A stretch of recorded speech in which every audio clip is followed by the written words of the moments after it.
something today because I've been growing this beard for a while. I need to invest in the comb. Yeah. Because taking this and making it nice and neat takes a lot of practice. Okay? But this bota head, right? This one I have been having since 16 years old.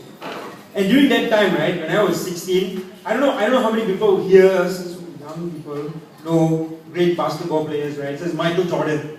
Michael Jordan was a great basketball player, and I love the way he looked, it was this bota head, and then when they shoot the hoops, they sweat this leg, also stylo, So I thought, okay, I'm going to look that stylo.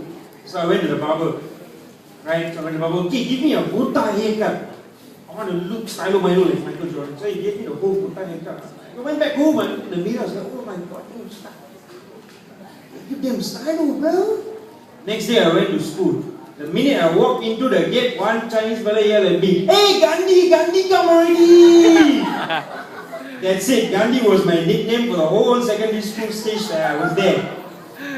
But that was okay because I was also kind of a very peace-loving, non-violent kind of guy. I never got into any fights. So it worked for me.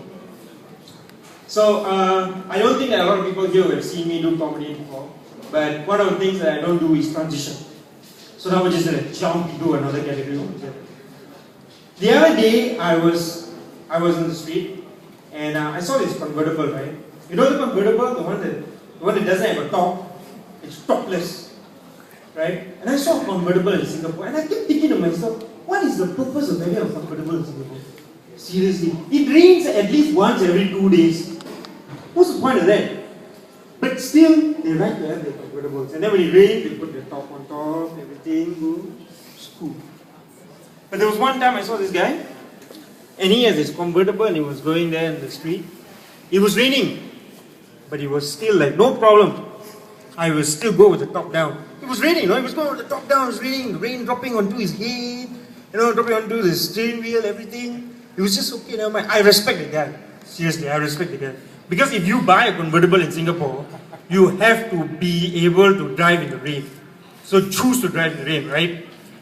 But this is the most silliest thing that I ever saw in my life. One day, cruising down the highway, there was this convertible. It was raining. And the guy had a passenger holding an umbrella. Silliest thing I ever saw. Speaking of convertibles, it reminds me that there are a lot of us here, mostly Singaporeans, I think, some foreigners, yeah, mostly Singaporeans. And Singaporeans like to complain a lot, right? Yeah, that's what we do. That's our national pastime. Complain to you, eat food. That's about it. So one of the things we complain about is how all these foreign talents are coming. They're taking over their jobs, taking our jobs. Recently my friend was complaining to me while I was busy watching a football game that they're coming here and they're taking all those middle-class jobs, and he's telling me SMRT is hiring in China and everything. It's like, okay, I was trying to watch a football game. He's talking to me about SMRT. I say, okay, never mind. But I have another friend who is actually in the hiring industry, and he told me once, why do you think we like to hire foreigners? Why? And this is what exactly he told me. I got a shock of my life. This is a job interview, let's say. It's a job interview. And the interviewer is asking the foreign interviewee, do you have any questions for me at the end of the interview? This is the foreign guy. Yes, I would just like to know, what kind of a 5-year plan do you have in your company for advancement in career based on my performance and appraisals? And where does the company see itself in 5 years? That's a foreign guy. This is a Singaporean guy at the same interview asked the same question. Do you have any questions for me? Yeah, wait, I got one question. This job, Saturday need to work or not? Never mind. But more importantly, can wear jean t-shirt like that, no? Collar, leg, can not? Okay, never mind. Most important, wait, most important. Got free parking for employee? If no free parking, at least got discount or not? And you wonder why they want to hire the foreigners. If you had a company, who would you hire? I myself work in IT. Well, it's obvious, right? I'm Indian. I have to be in IT, right? So one of the things that comes to me all the time in IT is people, not like you guys are young, you don't forget stuff. But the older generation, when they go for holiday, they always forget the password for some reason.